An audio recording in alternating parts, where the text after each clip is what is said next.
இது என்ன கதைன்னு பார்த்தீங்கன்னா, 2 எலி. ஒன்று கிராமத்து எலி, மற்றது நகரத்து எலி. இந்த 2 எலியும் சிநேகிதங்கள்.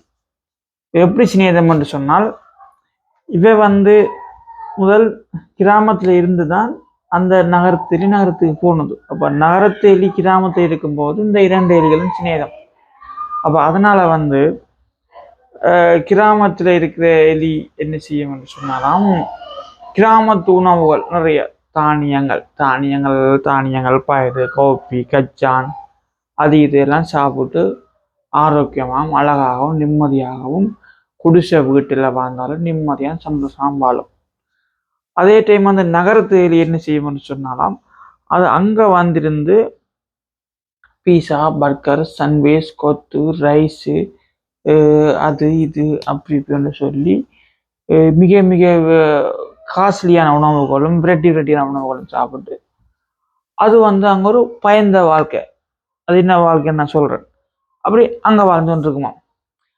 அப்போ இந்த 2 எலியும் கடை தெருவுக்கு போன இடத்துல ரெண்டும் சந்திச்சு, ஹாய் மச்சான் நீ எப்படி அப்படியோ அங்கேயோ இங்கேயோன்னு சொல்லி கழிச்சு ஒரு முடிவெடுக்கணும்.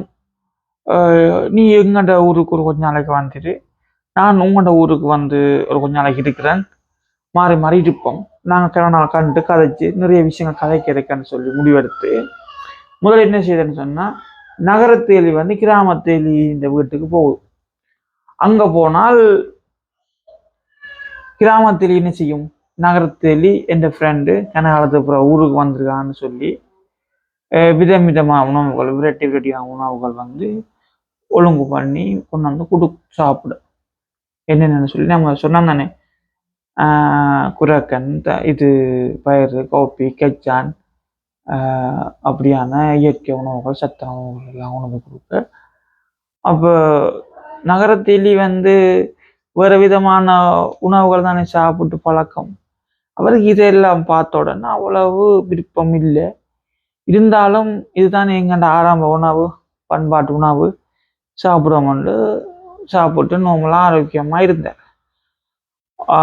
நகரத்திலிருந்து இங்கே வந்ததை பார்க்க கொஞ்சம் அழகாகவும் குழுண்டு ஏடா தானிய உணவுகள் அப்போ சாப்பிட்டு ஆள் போயிட்டு கிராமத்தெலிக்கு அழைப்பு, நான் உங்கள் ஊருக்கு இருந்தேன் 5 நாள், நீ எங்கள் ஊருக்கு இரு என்று சொல்ல கிராமத்தெலி அங்கே போகுது.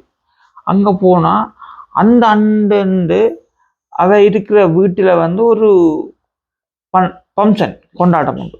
அப்போ அந்த கொண்டாட்டத்தை பார்த்தீங்கன்னு சொன்னால், அப்போ கொண்டாட்டத்துக்கு நிறைய ஆக்கள் விரைவினம் கோவினம் தானே. அப்போ வெரைட்டி இருக்குன்னு தானே, லட்டுகள் பூந்திகள் பலகாரங்கள் அதுகள் இதுவரை இருக்குல்ல.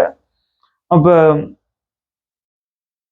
கிராமத்து எலிக்கு நகரத்து எலி எல்லாத்தையும் கொண்டு கொடுத்தா எல்லா இனிப்புகளும் எண்ணெய் உணவுகளும். அப்போ அது கிராமத்து எலிக்கு பிடிக்கல, எல்லாம் கொலஸ்ட்ராலும் சுகரும் அப்படியான உணவுகளாக கிடக்கு.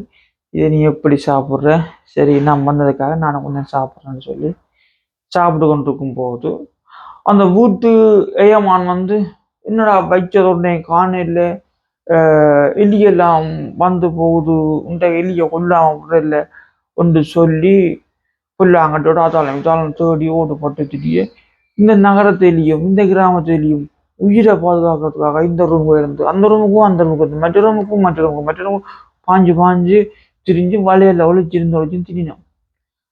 அப்படி பல தடவை உயிர் ஆபத்து வந்த நேரத்திலும் அவன் திறமையால தப்பி அவை சாப்பிட்றதுலேயே குறியா இருக்கணும்.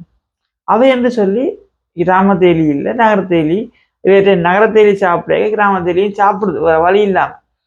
அப்படி சாப்பிட்டு கொண்டு கேட்கல கிராமத்து எலி சொல்லிச்சு, நண்பா நீ என்னை மன்னிச்சுக்கொள், நான் எங்கண்ட ஊர்ல தானியங்கள் சாப்பிடுவேன், நிம்மதியை சாப்பிடுவேன், சந்தோஷமா இருப்பேன். அதை விட இணைச்ச இடத்து போயிட்டு வருவேன், இணைச்ச நேரம் எனது பிள்ளைகள் எங்கேயும் போய் விளையாடுவார்கள், எல்லாம் செய்வார்கள். ஆனால் இங்க அப்படி இல்லை, இங்க நிம்மதி இல்லை, சந்தோஷம் இல்லை, ஆரோக்கியமான உணவு இல்லை. இந்த நகரத்து வாழ்க்கையே ஒரு பயந்த வாழ்க்கையும் ஒரு கேவலமான வாழ்க்கையுமாக இருக்கிறது நண்பா. நீ என்னை மன்னித்துக்கொள், என்னுடைய உயிர் தப்பினாலே போதும், இந்த கிராமத்து வாழ்க்கையும் வேண்டாம், இந்த கிராமத்து நண்பனும் வேண்டாம் என்று கிராமத்து எலி எடுத்துச்சாம் ஓட்டம். அது மாதிரி வசதி உள்ள இடத்துல என்ன இருக்காது சொல்லுங்க?